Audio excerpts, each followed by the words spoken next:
आजिर सांबादिक सम्मेलन all India Yadav महासभा जातीय सभापति जस्टिस रविन्द्र सिंह यादव निर्देश क्रमे आम करुचु। आमर मुख्य उद्देश्य है आपण मानक माध्यम सरकार को आम नवेदन करुँ ओडिशार यादव संख्या पाखापाखि 20% अच्छी। तेणु एमानकर जो सामाजिक न्याय केबे भी यादव माने पाई ना एमाने बहुत शिक्षार उन्नति होनी शिक्षापी सरकार पदक्षेप नियंतु से हॉस्टेल सुविधा दि जाऊ पाठ पढ़ापी वृत्ति भी दि जाऊ चाकरी तो पर कथा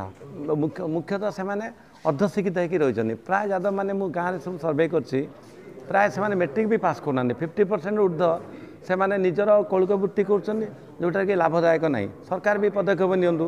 केपरी जो जी भी कौलिक वृत्ति जो जाति भी अच्छी से जातिटा केमी डेभलप कर से वृत्तिटा केमी हम सरकार भी माने पदक्षेप नवा दरकार।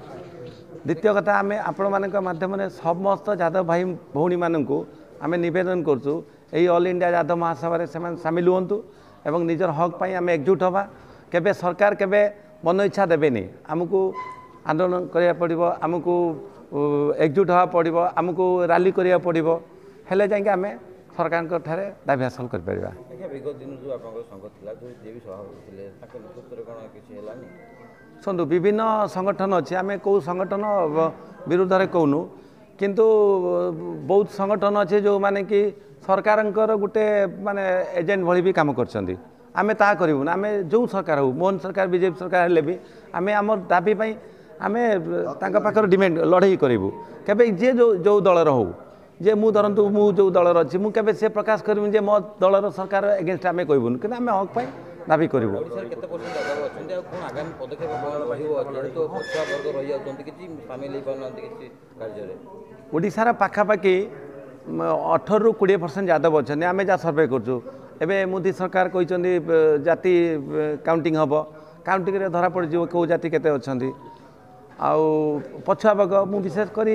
ओडिशा सरकार 11.25% अच्छी पछुआ वर्ग संरक्षण दिखाई एवं मोहन सरकार शिक्षार देले बट वैश्विक शिक्षा मेडिकल इंजीनियरिंग एथरे भी दबा दरकार। मो मतरे तमिलनाडु सरकार जपरी 69% रिजर्वेशन कर सुप्रीमकोर्ट ऑर्डर देते 50% एवं हेब ना कि तमिलनाडु सरकार करपरी मोहन सरकार देखूँ अब एससी बीसी ओबीसी पाखापाखि 50% अच्छी 11 पॉइंट देले कौन हम से केमी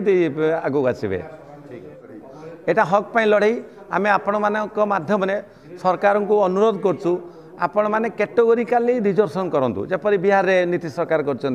ओबीसी विभिन्न कैटेगोरी अच्छी लोअर ओबीसी अपर ओबीसी मिडिल ओबीसी सेमती ठीक करा जाऊ कि संख्या टे बढ़ेवा दरकार।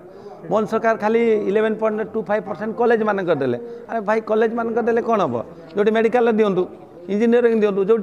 जो डॉक्टर हो पारे कि इंजीनियर हो पारे से ना आउ विशेषकर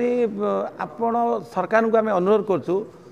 वैश्विक शिक्षापी ट्रेनिंग दि जाऊ आउ जो मैंने गरीब अच्छा जो मैंने ओबीसी मु केवल यादव मान कहूनी जिते ओबीसी कैटेगोरी अच्छी समस्त भितर जो मैंने गरीब अच्छा से आणिकी सहर में हॉस्टेल मानकर शिक्षा जाऊ थैथान कराऊ यह हूँ आपण मान द्वारा मु सरकार को अनुरोध कर। रश्मि राणी बेहेरा उत्कल यादव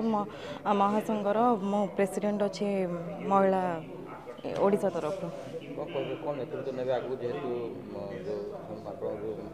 प्रथम तो धन्यवाद देवी आम ऑल इंडिया यादव महासंघर इंडिया सदस्य मानू जेहेतु मते ओडिशार एक गुरु दायित्व देइचंती जेमती आम महिला माने आगको जिबे जेहेतु आम महिला माने बहुत पछेई जाउचंती आ सब क्षेत्र में पछुआ रही जाउचंती से माने केमती आगको शिक्षागत आगको जिबे एवं राजनीति क्षेत्र में आगको जिबे तो सेटा हमर मूल लक्ष्य रहिबो जे केमती आमे महिला माननकु संगठन को मजबूत करैबो और तांको